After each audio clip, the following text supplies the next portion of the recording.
You brought up an interesting point on that inspection still being optional. So I don't know if as an industry, we need to like lobby like NAR to make it be mandatory, but it's kind of mind blowing that agents can still see it as optional when people are spending hundreds of I thousands think of people dollars. just don't know. I mean, sometimes, I've seen agents who, kind of position themselves as the expert in the house. They'll go through and they say, "Oh, don't worry about that. That's superficial," or, "Oh, why are you trusting this person? They don't have any kind of a degree in It's this just because irresponsible. they've Yeah. walked through a bunch of, it's really crazy."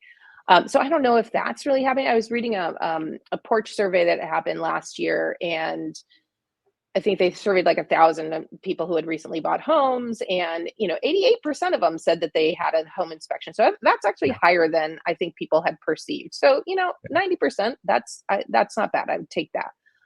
83% of them said that the lender required it.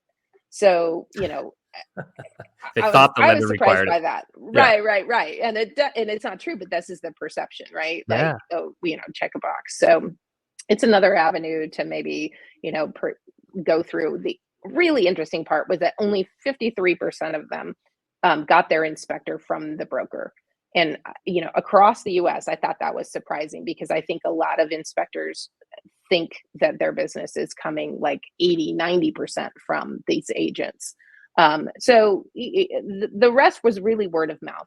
And I think that that is something that they need to continue to recognize. Only 2% was coming from Google and 1% from Yelp. So I think there's just some misperceptions of where your business is coming from and where you should spend marketing dollars and all of this kind of stuff. And if it's going to be word of mouth, like, great. Well, let's follow up with all of your homeowners. Let's make sure you do a really great job with them, and continue to stay in touch with them, and give them benefits like this energy analysis report, and those kind of things are going to go a long way. Like ours is a living dashboard that people can continue to refer to, and know about their systems, and which system is using how much how much energy, and what they can do about it, and really connects them, like I said, with all these tax credits and rebates that are coming down through the Inflation Reduction Act, and also through the local markets and utilities. Lots of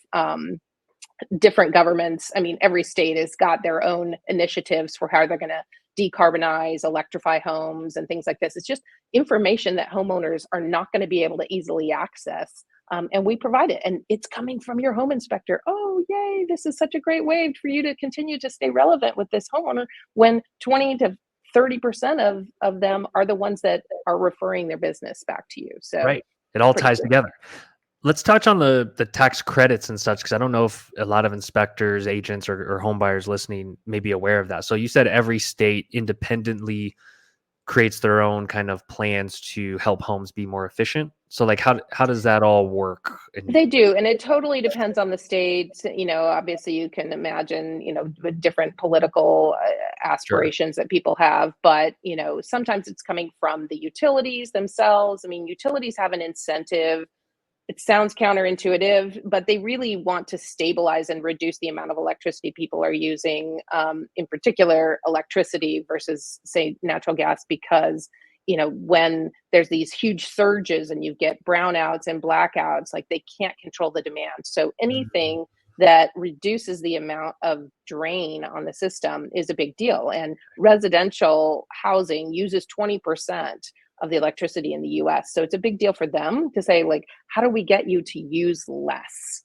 Right. Even as we all keep adding electric vehicles and adding more stuff, like, use less, but let's make sure it's really efficient and stable, because those spikes in energy are a big deal. So anyway, the utilities themselves offer a lot of rebates for adding electric heat pump or a heat pump water heater, or even installing an EV charger or things like that. So we give people all of the information that they need.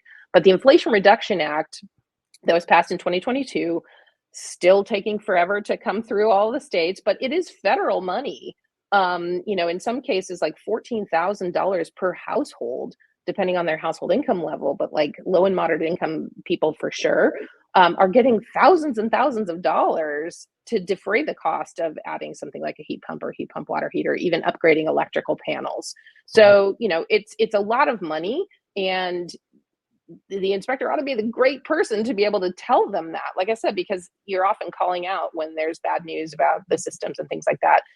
To be able to allow people to see what they can do about it and offset the cost is huge, huge benefit. So this could be thousands of dollars in homeowners' pockets, maybe a year after moving to a new home by making some simple upgrades that they may have done anyway. Is that Yep. a fair way Yep. of saying it? Exactly. Exactly. And it would take you a long time to do all the research to find out, does my utility offer this? Does my state Oh, offer yeah. this? Is there some other incentive? And how do I file for that? And some of them are tax credits and some of them are upfront rebates with contractors. It's just a, spider web of different things. It's hard to kind of unpack. So that's another reason that I think that this kind of information is so topical and really like pays for itself. So you guys go through the work of finding all that info and presenting it. Yeah. Because let's be honest, utility companies probably are not the best marketers or communicators in terms of getting that information to homeowners. No, no. I mean, they're like, "Hey, we put it on the website." You're like, Yeah, "Who's going to the right. website of I'm your not gonna utility I'm not provider?" randomly going to Excel's website to find out if I have a Right. rebate.